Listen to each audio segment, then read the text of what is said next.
Elevator education থেকে Souvik sir কথা বলছি। প্রথমেই আমি সবাইকে একদম 2023-এর নতুন যে বছর, তাতে আমি চাই যে সবাইকারই এই বছরটা ভালো কাটুক এবং ভালো যাক, এবং সবাইকেই আশা করবো যে তোমাদের বছরটা, ছাত্রছাত্রী যারা আছো, তোমরা স্টুডেন্টরা যারা পড়াশোনা করছো, তোমাদের এই বছরটা ভালো কাটুক। তবে আমি এই ভিডিওতে যে বিষয়টা নিয়ে বলতে চাইছি যে আমাদের এখানে যারা 2023 সালে মনে করেছো যে এমবিএতে অ্যাডমিশন নেবে বা এমবিএ করবে, তাদের যে টিউশনটা মানে এমবিএ ফার্স্ট সেমিস্টারে, যেটা কিন্তু 2023-এর ডিসেম্বর বা জানুয়ারিতে এক্সাম হবে, তার টিউশনটা কিন্তু ফার্স্ট ব্যাচ আমাদের এখানে 2023-এর এই জানুয়ারি থেকে চালু হয়ে গেল এবং অলরেডি ফার্স্ট ক্লাস হয়ে গেছে। এই ব্যাচের সেকেন্ড ক্লাস কিন্তু কালকে, মানে তোমার 4 জানুয়ারি কালকে সেকেন্ড ক্লাস হচ্ছে। তো আমার এখানে মোটামুটি প্রায় 5 জন জয়েন করে গেছে, কারণ তারা আগে থেকে ইকোনমিক্স বা কিউটি পেপার যেটা আছে সেই ডিফিকাল্ট পেপারগুলো আগে থেকে করে নিতে চাইছে, এবং এটাই সব থেকে বুদ্ধিমানের কাজ। কারণ দেখো, যারা তোমরা এমবিএতে করতে আসছো তারা তো সবাই ইকোনমিক্স অনার্স থেকে আসবে না বা স্ট্যাটিস্টিক্স অনার্স থেকেও আসবে না। তো যাদের কিন্তু ব্যাকগ্রাউন্ড নেই, আমি বারবার যেটা বলেছি যে বি অ্যালার্ট, যাদের ব্যাকগ্রাউন্ড নেই, যারা কিন্তু ইকোনমিক্স মানে কিন্তু ওই বিকমের থিওরি ইকোনমিক্স নয় বাবা। অনেকে আবার ভুল করে যে আমরা বিকমে তো ইকোনমিক্স পড়েছি, তাহলে আমাদের আর ম্যানেজমেন্টে ম্যানেজারিয়াল ইকোনমিক্স পড়ার কি দরকার। তোমাদের যেটা আমি প্রথমে এই ভুলটা একটু ঠিক করে দিই, আমার কাছে বিকম এমকম সমস্ত ধরনের স্টুডেন্টই এমবিএতে পড়ে, টিউশন নেয়। তো এমকম করে এসেছে এরকম লোক ইকোনমিক্স পড়েছে, সেও পর্যন্ত কিন্তু এখানে ম্যানেজমেন্টের ইকোনমিক্সের যা লেভেল সে কিন্তু ধরতে পারছে না, তাকে কিন্তু করতে হচ্ছে রীতিমতো। কারণ এখানের যে মাইক্রো বা ম্যানেজারিয়াল ইকোনমিক্স ফার্স্ট সেমিস্টারে আছে, সেই ইকোনমিক্সটা কিন্তু প্রবলভাবে সামস, গ্রাফের অ্যাপ্লিকেশন আছে, এখানে কিন্তু ডেরিভেটিভ লাগবে, ডিফারেন্সিয়েশন লাগবে, এখানে কিন্তু গ্রাফ আঁকতে হবে, এখানে কিন্তু পার্শিয়াল ডিফারেন্সিয়েশন লাগবে, এখানে কিন্তু তোমাকে অঙ্ক করতে হবে ল্যাগ্রাঞ্জ মাল্টিপ্লায়ার দিয়ে, এখানে কিন্তু 50% সামস, 50% থিওরি উইথ গ্রাফ। কাজে এই গ্রাফ যখনই আসছে, গ্রাফের সঙ্গে যখন সামস আসছে, তখন ইকোনমিক্সের দুটো অ্যাপ্লিকেশন খুলছে, একটা ম্যাথামেটিক্যাল অ্যাপ্লিকেশন আর গ্রাফিক্যাল অ্যাপ্লিকেশন। গ্রাফিক্যাল এবং ম্যাথামেটিক্যাল অ্যাপ্লিকেশন যখন দুটো কম্বাইন হয়ে যায়, সেক্ষেত্রে কিন্তু তুমি যদি ক্যালকুলাস না জানো, তুমি কিন্তু ইকোনমিক্সের সামস করতে পারবে না, ইকোনমিক্সের গ্রাফ ডিরাইভ করতে পারবে না। এবং সেই জন্যই কিন্তু এমবিএ এর এই ইকোনমিক্সটা কিন্তু এতটা টাফ হয়ে যায়, এবং এটাতে এতটাই সাপ্লি ট্রেন্ড আসে। এবং বারবার বলেছি বি অ্যালার্ট, এখন কিন্তু অনলাইন এক্সাম উঠে গেছে, কোনোভাবেই অনলাইন এক্সামের কোনো চান্স নেই। এবং বিশেষত ম্যাকআউট, আমি ম্যাকআউটকে আগেও সাধুবাদ দিয়েছি যে এখন কিন্তু ক্যামেরা সার্ভাইভ্যালেন্সে এক্সাম হচ্ছে, কোনো রকম টোকাটুকি কিন্তু এক্সট্রা তোমাদের যে মেন ইউনিভার্সিটির যে 70 নম্বরের পরীক্ষা হবে সেখানে কিন্তু অ্যালাউ করা হবে না। একদম প্রত্যেকটা রুমে 3-4টে করে ক্যামেরা লাগানো আছে, যেখানেই দেখা যাবে যে টোকাটুকি চলছে সেখানেই কিন্তু পেপার ক্যান্সেল করে দেওয়ার একটা চান্স থাকবে। সেই জন্য বলছি, নিজের উপর ভরসা রাখো, ওই কলেজে গিয়ে ম্যানেজ হয়ে যাবে, এই ম্যানেজ কিন্তু আর হবে না।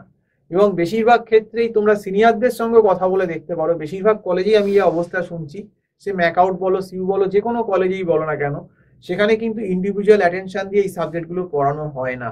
এবং কলেজ হয়তো 2023-এর জুলাই আগস্টে খুলবে, কিন্তু আগস্টে খুলেই তো 3-4 মাস বাদেই, 4 মাস বাদেই জানুয়ারিতে চলে পরীক্ষা দাও পরীক্ষা দাও পরীক্ষা দাও।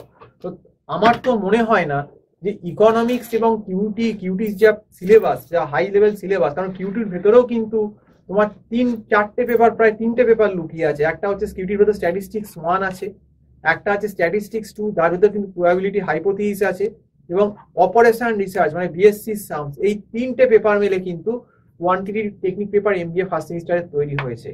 তাহলে এই হিউজ সিলেবাস তো 1 বছরের সিলেবাস, এই সিলেবাস কি ওই কলেজে ভর্তি হয়ে 4 মাস 4.5 মাসে করা সম্ভব? একবারই সম্ভব না। কাজেই যারা একটু বুদ্ধিমান তারা কিন্তু আগে থেকেই কিন্তু প্রিপেয়ার হয়ে থাকবে, যাদের ব্যাকগ্রাউন্ড নেই তাদেরই কিন্তু এই বছরটা ভালো যাবে, এই বছরের লাস্টটা ভালো যাবে। আর যারা মনে করবে না এই পরীক্ষার আমি 2-3 মাস আগে আমি বই খুলবো বা করব, তো তাদের ক্ষেত্রে কিন্তু আমি একটা কথাই বারবার বলবো, শুনতে খারাপ লাগলেও, ক্যান্সারের অনেকগুলো স্টেজ হয়, 1 নম্বর, 2 নম্বর, 3 নম্বর, 4 নম্বর, নিশ্চয়ই তোমরা জানো। এবং যারা ওই পরীক্ষার আগস্ট সেপ্টেম্বর মাসে মনে করে যে আমি টিউশন নেব, প্রথম কথা তখন তো আমরা বেশিরভাগ ক্ষেত্রে স্টুডেন্ট নিই না, কারণ অলরেডি আমাদের ব্যাচ সব একটা দুটো যে ব্যাচ হয় তারা অনেক এগিয়ে যায়। আর দ্বিতীয় কথা, টিউশন নিয়েও তার সেক্ষেত্রে কোনো লাভ হবে না, কারণ ওই আগস্ট সেপ্টেম্বরে যারা আসবে, যখন ডিসেম্বর জানুয়ারিতে এক্সাম হবে তাদের, ওই 3 মাস সময় মানে তারা সেই ক্যান্সারের কিন্তু থার্ড স্টেজে চলে গেছে, প্রায় থার্ড বা ফাইনাল স্টেজ, মানে আর বাঁচবো না, গেল, হয়ে গেছে, মানে টাইম পেরিয়ে গেছে। কাজেই আমি বলবো যে যারা একটু বুদ্ধিমান, প্রথমেই যদি তারা কেউ এসে প্রথমে ব্যাপারটা যারা জানে না, স্ট্যাটিস্টিক ইকোনমিক্সের ব্যাকগ্রাউন্ড নেই, ধীরে ধীরে যদি শিখে নেয়, আমাদের পড়াতেও সুবিধা হয়, অল্প অল্প করে পড়ানো যায়, ধরে ধরে ধরে ধরে, সেক্ষেত্রে তাদের বুঝতেও সুবিধা, অল্প অল্প করে নিতে, হজম করতে সুবিধা। কারণ একবারে যদি তোমাকে আমি 1 বছরের জিনিসটা 4 মাসে খাওয়ার চেষ্টা করি, 3 মাস 4 মাসে, সেটা কি হজম করতে পারবে? তুমি তো পারবে না হজম করতে। তো সেই জন্যই বলছি যে এমবিএ ফার্স্ট সেমিস্টারে এই ইকোনমিক্স এবং কোয়ান্টিটেটিভ টেকনিকের সিলেবাসটা কিন্তু হিউজ সিলেবাস।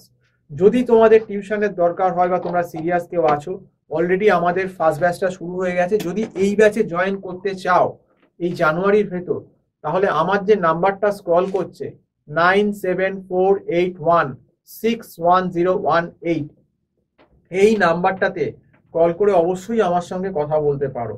কারণ প্রথম থেকে পড়লে কিন্তু সব ক্ষেত্রেই সুবিধে, তোমাকে বোঝারও সুবিধে, সময় পাবে, ধীরে ধীরে বুঝতে পারবে, আমাদের পড়ানোরও সুবিধে। সেই তুমি সেই পরীক্ষা 3-4 মাস আসা মানে কিন্তু এই যা সিলেবাস, সেই সিলেবাসের আমরা 50%ও কমপ্লিট করতে পারবো না।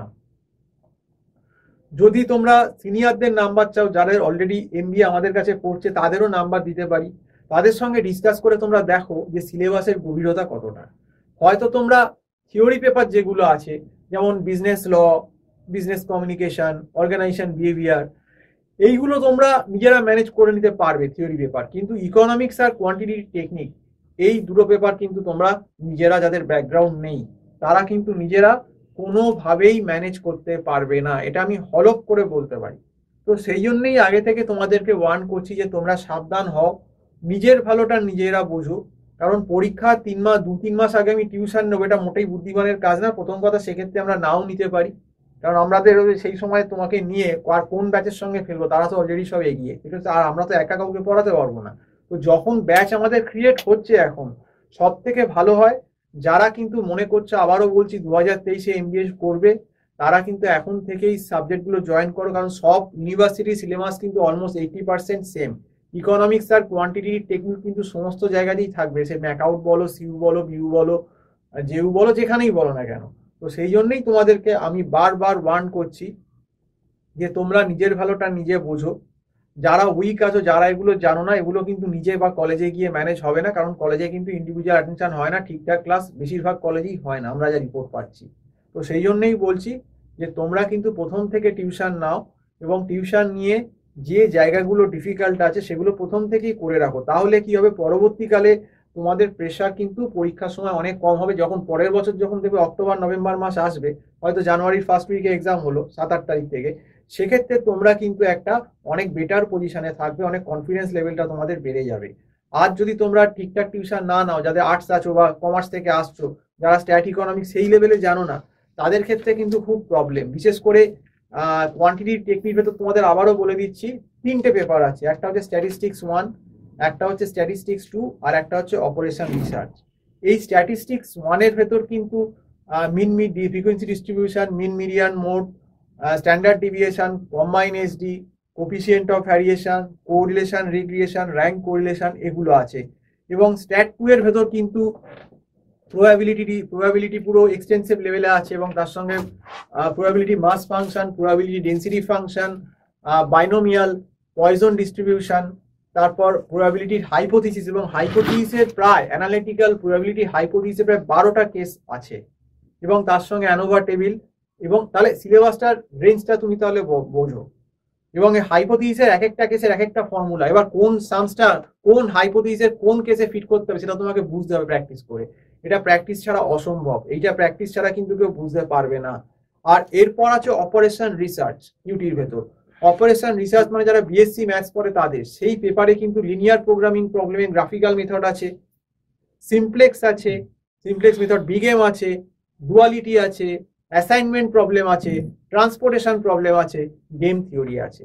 তাহলে আমি যদি মুখে বলছি, তাহলে তোমরা নিশ্চয়ই শুনে বুঝতে পারছো যে কোয়ান্টিটিভ টেকনিকের সিলেবাসটা কতটা মারাত্মক এবং কতটা ফাস্ট। এই সিলেবাস মিনিমাম 10 মাস 11 মাস সময় না দিলে 80% করাও, 80 to 90% করা অসম্ভব ব্যাপার। মিনিমাম তোমাকে 9-10 মাস সময় দিতেই হবে ভালো করে, এবং রিভিশন করতে গেলে। তো সেই জন্যই বলছি। এবং ইকোনমিক্সেরও তোমাদের বলে দিচ্ছি, মাইক্রো ইকোনমিক্সের ভেতর তোমাদের কিন্তু ডিম্যান্ড সাপ্লাই, কনজিউমার বিহেভিয়ার, তারপর প্রোডাকশন কস্ট, মার্কেট, এর গ্রাফিক্যাল প্লাস তোমার ম্যাথামেটিক্যাল সমস্ত কিছু আছে। এবং মার্কেটের ভেতর perfect competition, monopolistic competition, oligopoly market আছে। এছাড়া কনজিউমার বিহেভিয়ারের সঙ্গেও কিন্তু কনজিউমার অপটিমাইজেশন কন্ডিশন বলো, বাজেট লাইন, ইনডিফারেন্স কার্ভ, আর প্রাইস কনজামশন কার্ভ, তো এই income consumption curve, angle curve, এগুলো সমস্ত কিছু আছে। এবং ল্যাগ্রাঞ্জ মাল্টিপ্লায়ার দিয়ে সামস, এগুলো সমস্ত তোমাদের করতে হবে। কাজে ইকোনমিক্সটা কিন্তু পুরোপুরি আমি তোমাকে বলতে পারি ম্যাথামেটিক্যাল আর গ্রাফিক্যাল। তাহলে নিশ্চয়ই তোমরা ব্যাপারটার গুরুত্ব অনুধাবন করতে পারছো। তাই তোমাদের বলছি, যাদের মনে করছো যে না আমাদের আগে থেকে শুরু করে দেওয়া উচিত, অবশ্যই কিন্তু আমার যে নাম্বারটা কল করছে 9748161018, এই নাম্বারে কল করে চলে এসো। তো আজকে এই অবধি বলছি, এই অবধি বলেই শেষ করছি। সম্পূর্ণ ভিডিওটা দেখার জন্য অসংখ্য ধন্যবাদ। আর আমার কথা যদি ভালো লাগে, অবশ্যই এলিভেটর এডুকেশন চ্যানেলটাকে আপনারা সাবস্ক্রাইব করুন। নমস্কার।